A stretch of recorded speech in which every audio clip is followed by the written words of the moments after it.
Hello everyone, my name is Sohan. और आज की वीडियो में हम एक लीज रेंटल डिस्काउंटिंग लोन करके एक हमारा कंसेप्ट है सर्टिफिकेट कोर्स में, जो हमारा मूडीज़ का सर्टिफिकेट कोर्स है रिटेल का। उसमें ये एक कंसेप्ट है, छोटा सा 5 मिनट का कंसेप्ट है। और इसमें कम से कम 1 से 2 क्वेश्चन तो आते ही आते हैं। देखो, सर्टिफिकेट कोर्स में 25 क्वेश्चन आएंगे। 1 घंटे का एग्ज़ाम है। कम से कम हमें 50% मार्क्स लेके आने हैं। यानी कि अगर हम 12 क्वेश्चन ठीक करेंगे तो हमारे 48% मार्क्स आएंगे। और अगर हमने 13 क्वेश्चन किए तो हमारे 52% मार्क्स आएंगे। पास होने के लिए हमें 50% कम से कम चाहिए। तो हमें क्या करना है, कम से कम हमारे 13 क्वेश्चन सही होने चाहिए। ठीक है। ये एग्ज़ाम हमारा 1 घंटे का होता है, लेकिन मैक्सिमम इसमें आधा घंटा लगता है ना। 20 से 30 मिनट के करीब लगता है। अच्छा, घर पे बैठ के एग्ज़ाम देना होता है। और आज जो मैं बता रहा हूँ इस वीडियो में, इसमें 1 से 2 क्वेश्चन आते ही आते हैं, यानी कि एक क्वेश्चन तो आएगा ही आएगा। ठीक है भाई। तो लीज रेंटल डिस्काउंटिंग क्या होता है? एक कस्टमर है, वो हमारे पास आता है, कहता है कि जी मेरे पास एक घर है या मेरे पास एक दुकान है। ठीक है। वो मैंने रेंट पे दी हुई है।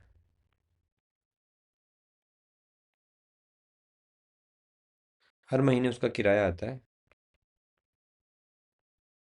मुझे थोड़े बहुत पैसों की ज़रूरत है। मुझे कुछ पैसों की ज़रूरत है, कुछ फंड्स चाहिए। मुझे कोई काम करना है। ठीक है। इस पे मैं इसको हाईलाइट करता हूँ, कुछ काम करना है। इसको हाईलाइट कर देता हूँ, मेरे पास मुझे रेंट आता है। इसको मैं हाईलाइट कर देता हूँ, ये मेरी रेजिडेंशियल या कॉमर्शियल प्रॉपर्टी है। ठीक है। ये चीज़ें मेरी हाईलाइट हो गई है। क्या हुआ हाईलाइट? प्रॉपर्टी है मेरे पास में, उसका रेंट आता है। और मुझे कुछ काम करना है। उस काम के लिए मुझे कुछ फंड की ज़रूरत है। ठीक है। तो हम जो उसको लोन ऑफर करेंगे, हम उसको लोन ऑफर करेंगे LRD, lease rental discounting loan. ठीक है। इसमें क्या होता है कि ये जो किराया आएगा हमारा, ये जो किराया आएगा, अगर बैंक उसको लोन देगा, बैंक ने लोन दिया है, बैंक लोन करते टाइम पे इस किराए को, इस रेंट को असाइन करता है इस लोन अकाउंट में डालने के लिए। ठीक है। तो मैंने तुम्हें क्या बताया अभी? मैंने ये बताया है कि इस लोन का रिपेमेंट कैसे होगा। लोन का रिपेमेंट कहाँ से होगा? रेंट से होगा। जो रेंट बोरोवर के पास में उस प्रॉपर्टी से आ रहा है। ठीक है। सबसे पहले तो प्रॉपर्टी थी, रेंट पे दी हुई थी, किसी काम के लिए उसको लोन चाहिए। अब देखो, एक सवाल ये भी आ जाता है कि वो काम क्या हो सकता है। ठीक है। वो काम कुछ भी हो सकता है एक्सेप्ट स्पेक्यूलेटिव पर्पस। ये भी सवाल आ जाता है कि जो LRD देंगे हम, लोन रेंट डिस्काउंटिंग लोन देंगे, लीज रेंट डिस्काउंटिंग लोन देंगे, वो किस किस पर्पज़ में काम आ सकता है। क्या स्पेकुलेटिव पर्पज़ में काम आ सकता है? वो नहीं आ सकता। जो काम करेगा उसको बताना पड़ेगा पहले ही। ठीक है। आइडेंटिफाई करना है उसको कि भाई ये वाला काम के लिए मैं इस पर्पज़ को, ये लोन का अमाउंट मैं उस पर्पज़ में यूज़ करूँगा। ठीक है। तो एक क्वेश्चन यहाँ से आ जाता है। दूसरा यहाँ से आता है कि जो रेंट है, वो क्या करते हैं हम उसको, वो 3 4 ऑप्शन देते हैं। असाइन करते हैं, या प्लेज करते हैं, और ऐसे 1 2 ऑप्शन दे देंगे। तो इसमें क्या होता है? रेंट असाइन होता है। ठीक है जी। ये याद रखना है। अच्छा, एक क्वेश्चन इसमें और आ जाता है। अच्छा, ये जो रेंट है, जो ये रेंट आ रहा है, इस रेंट पे कोई और चार्ज नहीं होना चाहिए, यानी किसी और लोन में इस रेंट से पैसा नहीं जाता हो। ठीक है। तो रेंट पे पहले से ही कोई चार्ज नहीं होना चाहिए। अच्छा, एक और आता है कि लोन कितना दें, है ना, लोन कितना दें। लोन देने के लिए दो चीज़ों पे डिपेंड करेगा लोन हम कितना दें।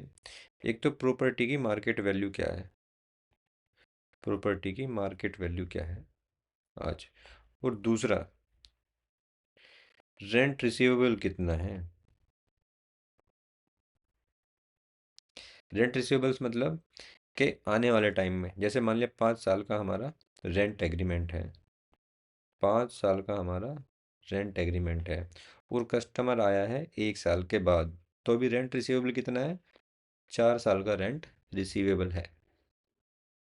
तो जो रेंट रिसीवेबल है, उस रेंट रिसीवेबल की हम डिस्काउंटेड वैल्यू निकालते हैं या प्रेजेंट वैल्यू निकालते हैं, क्या बोलते हैं, discounted value of rent receivables.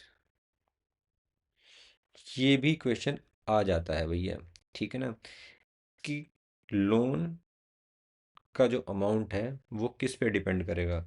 तो लोन जो डिपेंड करता है discounted value of rent receivables and property value, इनमें से जो भी कम होगा उस पे डिपेंड करेगा।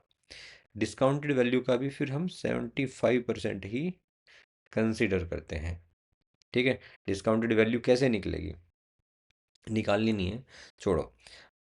रेंट में से अभी हमें कुछ चीज़ें घटानी होती हैं। रेंट रिसीवेबल में क्या होता है, एक तो रेंट जो आएगा, लेकिन कई बार क्या होता है कस्टमर ने एडवांस अमाउंट लिया हुआ है, तो उसको भी हम रेंट रिसीवेबल में से घटाएंगे। दूसरा, टीडीएस भी हमें कई बार घटाना होता है, क्योंकि टीडीएस कटेगा तो वो भी घटा देंगे, ठीक है। तो ये दोनों हमारे पास आ जाएंगे, तो इनमें से जो कम होगा उतना अमाउंट हम लोन में दे सकते हैं, ठीक है। और मैं एक दो चीज़ें देख लेता हूँ इसमें क्या हम, हम्म एक ये बात आती है, उसमें एक वर्ड यूज होता है ट्राइपैट्रिएट एग्रीमेंट। एलआरडी में ट्राइपैट्रिएट एग्रीमेंट होता है, उसमें क्या होता है, तीन पार्टियां बनती हैं, बैंक, बोरोवर और टेनेंट, यानी कि जिसको वो किराए पे दिया हुआ है, ठीक है। ये तीन ट्राइपैट्रिएट एग्रीमेंट होता है, और उसमें जो रेंट है वो असाइन हो जाता है लोन में, है ना, जो रेंट आएगा वो लोन अकाउंट में ही आएगा सीधे, ठीक है जी। और तो कुछ इसमें नहीं है। हाँ, एक क्वेश्चन और आ जाता है इसमें, इसमें एक क्वेश्चन आ जाता है कि भाई कस्टमर के पास एक प्रॉपर्टी है, वो रेंट पे उठाई हुई है, लोन लेना चाहता है। जब हम ऐसा कोई लोन करते हैं तो जो प्रॉपर्टी होती है हमें उस पे मॉर्गेज करना होता है, इक्विटेबल मॉर्गेज। लेकिन कस्टमर कहता है कि ये प्रॉपर्टी मेरे दिल के बहुत करीब है, इस पे मैं कोई चार्ज नहीं चढ़वाना चाहता, है ना। तो इस केस में हम क्या कर सकते हैं, अगर कस्टमर हमें उतनी ही वैल्यू की या उससे ज़्यादा वैल्यू की कोई और इमूवेबल प्रॉपर्टी दे दे कि आप इस पे मॉर्गेज कर दो, तो हम ये वाला ऑप्शन भी ले सकते हैं। लोन मिल रहा है इस वाली प्रॉपर्टी के रेंट पे, लेकिन हमने मॉर्गेज क्या किया है, ये एक अलग प्रॉपर्टी दूसरी, ठीक है। अब इसमें भी वो कहने लगा कि ये प्रॉपर्टी मेरे नाम नहीं है, ये किसी दूसरे पर्सन के नाम है, ठीक है। तो दूसरे पर्सन के नाम है, तो लोन में इस पर्सन को भी हम को बोरोवर बना देंगे, ठीक है। तो मैंने जो कंसेप्ट इसमें हैं, जो बेसिक चीज़ें आती हैं एग्ज़ाम में वो बता दी हैं, जो क्वेश्चंस मैंने देखे हैं कि एग्ज़ाम में आ सकते हैं वो भी मैंने बता दिए हैं, ठीक है। मैंने ये एग्ज़ाम दिया है, रिजल्ट मेरा भी आना बाकी है, देखते हैं। तो जो मेरा एक्सपीरियंस था, जो मैंने पढ़ा है और एग्ज़ाम में देखा है, वो मैंने आपको बता दिया है। तो आपके लिए ये चीज़ें यूज़फुल हो सकती हैं, इसलिए मैंने ये वीडियो बनाई है।